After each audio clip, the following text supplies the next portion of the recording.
Hi everyone, আশা করি আপনারা খুব ভালো আছেন। আর আমাদের আজকে কি অবস্থা হয়েছে জানেন? কারাগারে বন্দির মতন, বাড়ি থেকে বেরোনো বন্ধ। স্কুটার বাইক নিয়ে তো যাওয়া যাচ্ছেই না, মানে বেরোনো যাচ্ছে না। বাড়ি থেকে হেঁটে বেরোনোরও উপায় নেই।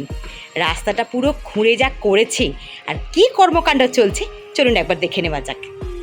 একটা সময় বলেছিলাম আমাদের এখানে জলের খুব সমস্যা, আর আজকে জলের সমস্যা মেটানোর জন্য এখন যা অবস্থা করেছে রাস্তাটার, বা আমার বাড়ির গেটের সামনেটা পুরো বন্ধ করে দেওয়া হয়েছে, সে আর কি বলবো।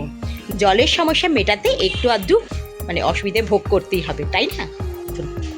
রাস্তাটার সামনে এই যে দেখছেন পাইপ পড়ে আছে।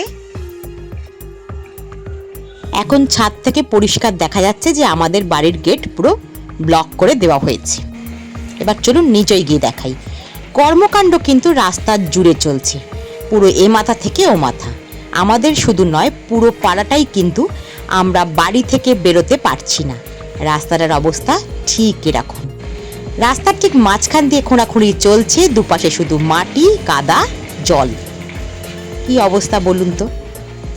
কর্মকাণ্ড যেভাবে চলছে কদিনে যে মিটবে তা জানি না। কথায় বলে না, আশায় বাঁচে চাষা, আমাদের অবস্থাও সেটা হয়েছে।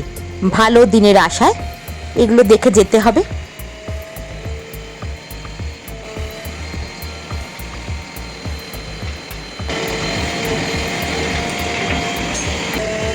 এই পাইপগুলোই মাটির তলায় বসানো হচ্ছে।